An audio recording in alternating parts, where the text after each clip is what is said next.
Okay, first let's talk about Microsoft Teams, which is going to be the primary way in which you're going to interact with people from your class.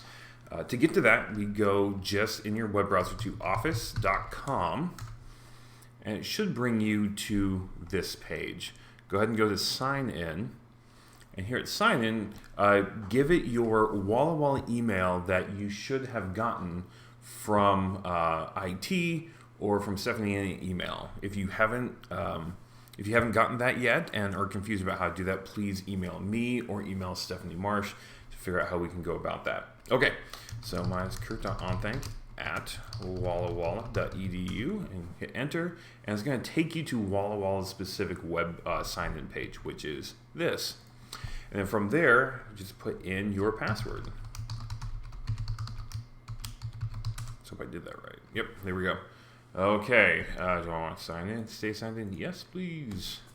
Okay, and it should bring you up to this page. Yours might look white. I have a dark theme on mine, but it'll give you a series of apps here, including Outlook, which will be your Walla Walla University email. The one I really want to pull your attention to is this one right here, Teams. Now, you can use Teams either as a desktop app or through the web. I prefer, and I think it's a little bit more straightforward and streamlined to use it from the desktop app, but let me show you both real fast. So you click on that, it'll take you into Microsoft Teams, and it'll give you use the web app instead. I'll show you the desktop app in a few moments, and you'll see something like this. When you first get in, you should see a list of teams. All these tiles are a different team, and you should have one here for each of your classes. If you click through on this, you'll be brought into a discussion for that class. So I'd look in here for any announcements. There are different channels over here for different kinds of discussions that could be happening. Another thing to take a look at over here is come up to activity, and this will tell you the most recent activity that you have had in Teams that you are involved with most recently. And so this is a good place just to take a look at what is recently going on. Let's talk about another thing. Oftentimes you're going to be chatting in Teams. I'm going to come down here, and you can do that often in the calendar. And let me come back to talk about that in just a few moments, because I want to talk about how you get the desktop app just for a second, because I want to switch over to the desktop app here. To get the desktop app, what you can do is just Google download Microsoft Teams. And this first link, Microsoft Teams, it's going to be an ad, is a promoted one. Click on that.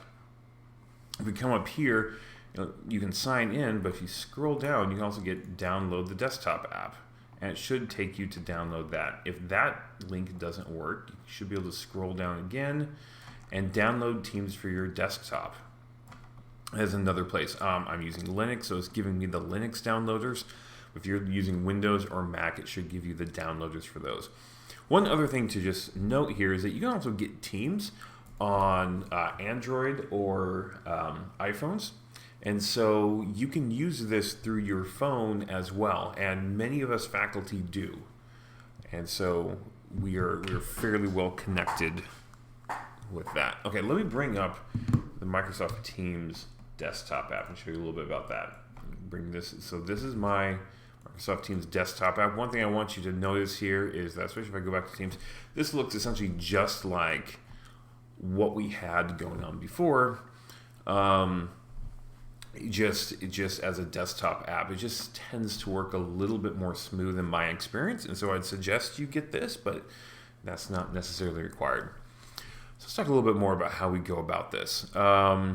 Okay, so if we go ahead and come down through here, let's go back to calendar. On your calendar, hopefully your instructor has made some appointments for any synchronous sessions that are going to be happening. Now, every instructor might do this differently, so please be in contact with your instructor about how they actually want to do that. But I have many in here for things I had going on this last quarter. Let's look at one. If you want to join the video call from any of these synchronous appointments, go ahead and just click on that. And up here in the upper right-hand corner should be a join button. In addition, if we go back here, as you see right here, actually, as you get close to a time, there will actually come a join button on the event itself inside of Teams. So let's go ahead and come back here to this one. Let's go ahead and say I want to join this Biology 471 help session. You can click on join, and what's going to bring you up to is a page that looks like this, where it's going to bring up all of your settings currently for to get into there. So you can click on custom setup here, change what speakers you're using, what microphones, what cameras you're using. One useful thing here is to click on the test call, make a test call. This particularly helps you figure out your audio. It records your audio and then plays it back to you so that you know whether or not your microphone is working, which is a big thing. You can also enter with either your video off, or you can enter with your audio off to begin out, and so you're not just kind of coming in with all the noise going on as well. And then from here, you just click join right here, and then you are into that. So I'm not going to join this one. I'm going to go ahead and close that. So that is how you join a call in Microsoft Teams. Another useful function here is the chat, and this will allow you to chat directly to people.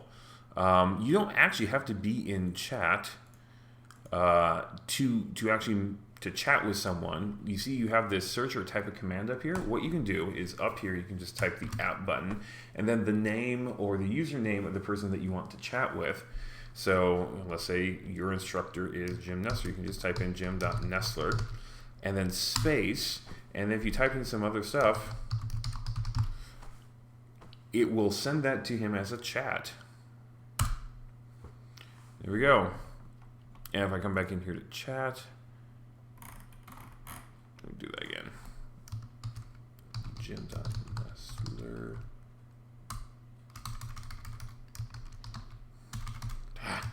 Boy, my typing is great. I can just click on it to finish that. Oh, there we go. I had to click on it. Excuse me. Then type a message. Good morning. And then it should just bring it up as a chat. There we go. So, that chat is a really nice function, because if you have the Microsoft Teams app on your phone, what's going to happen is that this will actually come up on that person's phone. And so they often will be able to see these chats like that. Okay, that's Microsoft Teams. Let's go through a couple of the other tools that you're going to be using.